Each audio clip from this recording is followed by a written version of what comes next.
എപ്പോഴെങ്കിലും ഏതെങ്കിലും important task ചെയ്യാനിരിക്കുമ്പോൾ ഉടനെ യൂട്യൂബിൽ റീൽസ്, കാറ്റ്സിൻ്റെ റീൽസ് കാണുമോ, അല്ലെങ്കിൽ എൻ്റർടൈൻമെൻറ്റ് വീഡിയോസ് കാണുമോ, അല്ലെങ്കിൽ ഉടനെ വീട് ക്ലീൻ ചെയ്യാൻ പോകണം എന്നൊക്കെ തോന്നാറുണ്ടോ? ഇത് നിങ്ങളുടെ ബ്രെയിനിൻ്റെ രണ്ട് പാർട്ട്, ലിംബിക് സിസ്റ്റവും പ്രീ ഫ്രോണ്ടൽ കോർട്ടെക്സും തമ്മിലുള്ള ഒരു ഫൈറ്റാണ്.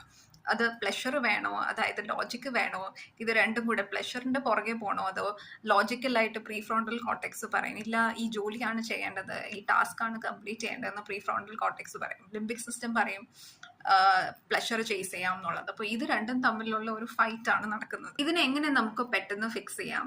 ആദ്യത്തേത് 5 മിനിറ്റ് റൂൾ. ജസ്റ്റ് 5 മിനിറ്റത്തേക്ക് മാത്രം ചെയ്യുക. 5 മിനിറ്റത്തേക്ക് എത്രമാത്രം ചെയ്യാൻ പറ്റുന്നോ അത്രയും ചെയ്യുക. ബാക്കി you can do the next day. അങ്ങനെ 5 മിനിറ്റത്തേക്ക് മാത്രം ടാസ്ക് ചെയ്യുക. രണ്ടാമത്തേത് എന്ന് പറയുന്നത് ബ്രേക്ക് ചെയ്യുക. ചെറിയ ചെറിയ പാർട്സ് ആയിട്ട് ബ്രേക്ക് ചെയ്തിട്ട് കംപ്ലീറ്റ് ചെയ്യാൻ ശ്രമിക്കുക. ഒന്നോടെ ആ ടാസ്ക് ഫുള്ളായിട്ട് ഒരുമിച്ചിരുന്ന് കംപ്ലീറ്റ് ചെയ്യണം എന്ന് വിചാരിക്കാതെ കുട്ടി കുട്ടി പാർട്സ് ആയിട്ട് മാത്രം ഓരോ ദിവസവും ടാക്കിൾ ചെയ്യാൻ ശ്രമിക്കുക. മൂന്നാമത്തേത് എന്ന് പറയുന്നത് കുറച്ച് ഫണ്ണാക്കുക അതിനെ. അതായത് കുറച്ച് രസകരമായിട്ട് ചെയ്യാൻ ശ്രമിക്കുക. ആ ബോറിംഗ് ടാസ്ക് ആണെങ്കിൽ അതിനെ കുറച്ച് നല്ല പെപ്പി മ്യൂസിക്കുമായിട്ട് കമ്പൈൻ ചെയ്ത് ചെയ്യാൻ, ബാക്ക്ഗ്രൗണ്ടിൽ മ്യൂസിക് ഇട്ടിട്ട് ചെയ്യാൻ ശ്രമിക്കുക. അല്ലെങ്കിൽ ഒരു ഫ്രണ്ടുമായിട്ട് ചാറ്റ് ചെയ്തുകൊണ്ടിരിക്കുമ്പോൾ കുറച്ചായിട്ട് ഇപ്പോൾ വീട് ക്ലീനിങ് ആണെങ്കിൽ അങ്ങനെ ചെയ്യാം.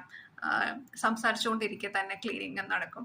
അപ്പോൾ അങ്ങനെ ഒരു ബോറിംഗ് ടാസ്കും ഒരു ഫണ്ണായിട്ടുള്ള ടാസ്കും കൂടെ കമ്പൈൻ ചെയ്ത് ചെയ്യാൻ ശ്രമിക്കുക. പ്രൊക്രാസ്റ്റിനേഷൻ എന്ന് പറയുന്നത്, അല്ലെങ്കിൽ നിങ്ങൾക്ക് ഇപ്പോൾ ചെയ്യാൻ പറ്റാത്തത് നിങ്ങളുടെ വീക്ക്നെസ് അല്ല, അത് ബ്രെയിനിന്റെ ഒരു ഹാബിറ്റാണ്. അപ്പോൾ അത് ഹാബിറ്റ് ആയതുപോലെ തന്നെ ഈ ഒരു 3 ടെക്നീക്സ് നിങ്ങൾ ഡെയിലി ചെയ്യുവാണ് എന്നുണ്ടെങ്കിൽ, 3-ൽ ഏത് വേണമെങ്കിലും ചെയ്യാം. ഓക്കെ, ഇത് നിങ്ങൾ ടെക്നീക്സ് യൂസ് ചെയ്യുവാണ് എന്നുണ്ടെങ്കിൽ ബ്രെയിനിനെ നമുക്ക് വീണ്ടും റീവയർ ചെയ്യാവുന്നതേ ഉള്ളൂ. So start now.